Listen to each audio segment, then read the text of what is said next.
A midseason head coaching change brought hope last season for the Vancouver Canucks, but now that they have a captain, optimism is following. Trevor Beggs from Locked On Canucks joins us to preview the Canucks season next on the Locked On NHL podcast, your team every day.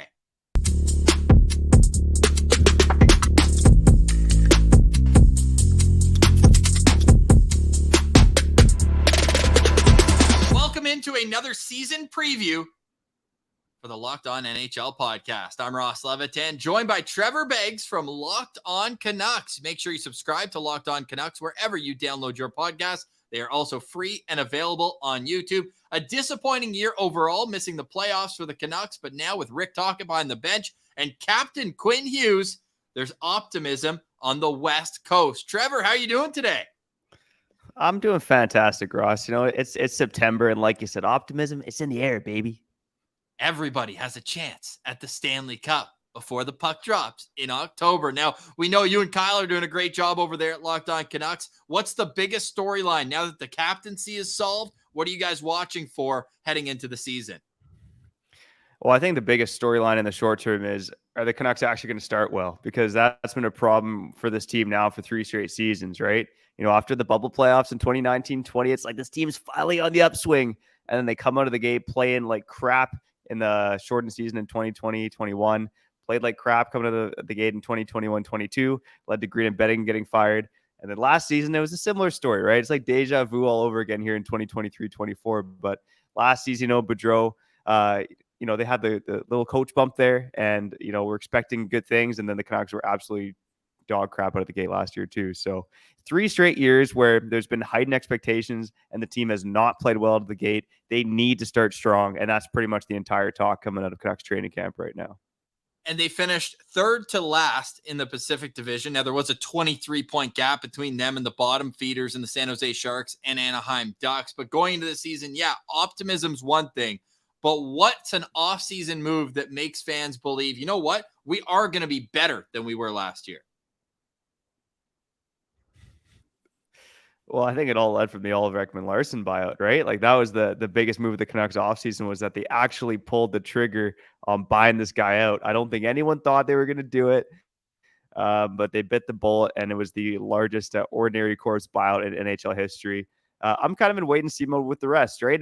They basically replaced Oliver Ekman-Larsson with Carson Soucy, Ian Cole, and then they added Teddy Blueger, Pius Suter as well.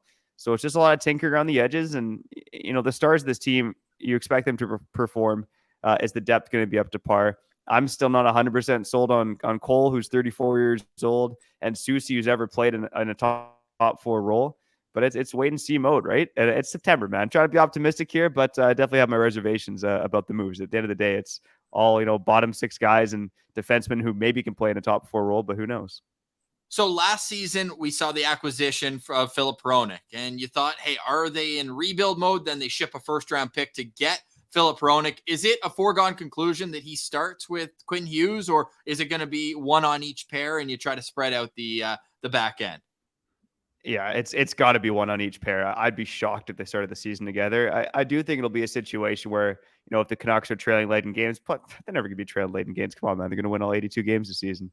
But if for some reason they're trailing late in a game, it'll be Hughes and Hronek out there trying to create some offense and make something happen. But if you put those 2 guys on the same pairing for 60 minutes, I mean, your other 4 defensemen are Ian Cole, Carson Soucy, Tyler Myers, and whichever depth left shot defenseman wins a job, right? So that's not an ideal scenario. I mean, it'll be probably Hughes and Cole with Soucy and Hronek. I've kind of vouched for it to be the other way around. I think, you know, Soucy, again, never having played a top 4 role, I'd rather Hughes prop him up, and Soucy kind of has that physical Luke Shen-like role, and put the veteran Cole with Filip Hronek, who Hronek's traditionally done well with a steady low event partner. So that's how I would line it up. But it's to be determined as training camp kicks off here, what they're going to do. But yeah, Hughes and Hronek, I'd say it's a third period option and probably nothing else. For an outsider, I look at this as a pretty top-heavy team. But in that mold, who's the most important member of the Canucks team for them to have success this year? Yeah, I think most people would go with Elias Pettersson or Quinn Hughes, right? But to me, it's easily Thatcher Demko. I mean, you expect Elias Pettersson and Quinn Hughes to be 2 of the best players at their positions in the NHL. But Thatcher Demko, I mean, he's played like almost like a Vezina caliber goalie when he's been a starter in the NHL, except for a couple months stretch last season before he got injured. And I mean, the Canucks defense, again, they made some improvements, but I still think it's probably, league average at best. They need Demko to be a difference maker. If Demko's not a difference maker, if he looks more like the guy who struggled through the first 2 months of last season, then the Canucks are in trouble and they're not going to go anywhere. But I've been a believer in Demko since before he even played NHL games. I believe this guy can challenge for the Vezina and be one of the best goaltenders in the NHL, and the Canucks need him to be.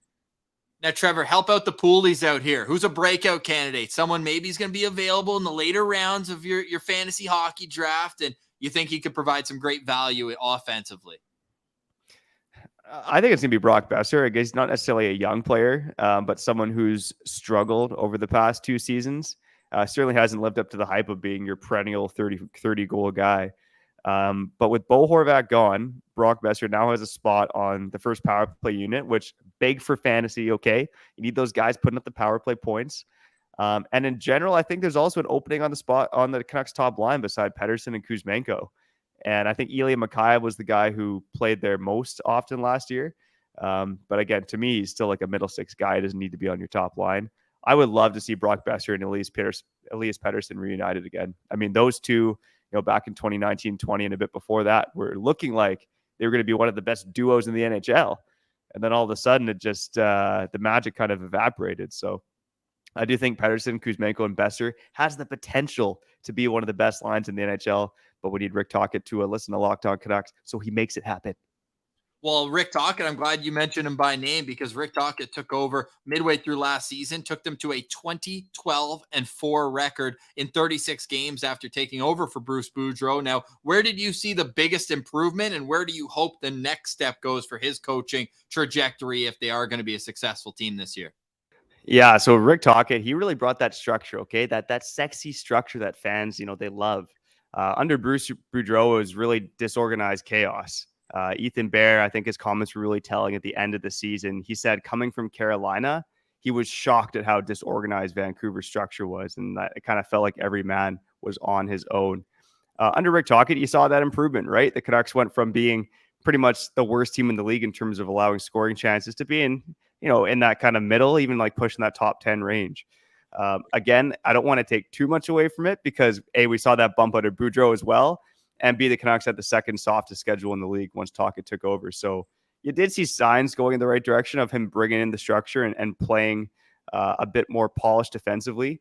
But let's see it happen in real time. It was garbage time last year for 36 games under Tocchet. Let's see him do it, and the Canucks do it for real. What's at stake for the Canucks this season? Honestly, Elias Pettersson is what's at stake, right? He says he doesn't want to negotiate until the end of the season. I think there's a lot of talk that, this guy wants to play for a winner. And the Canucks, have not been a winner. In fact, they've been a bottom feeder pretty much since he entered the NHL. So I think, again, that's what's at stake here. I mean, the Canucks, if they make the playoffs, if they go on a bit of run, they make some noise. All things look like they're moving in the right direction.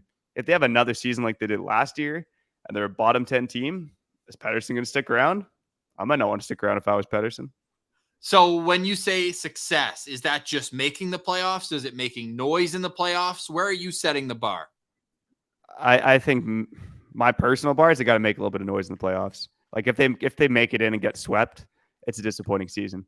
I think they got to at least make it to the playoffs and push whatever the opponent they have in round one.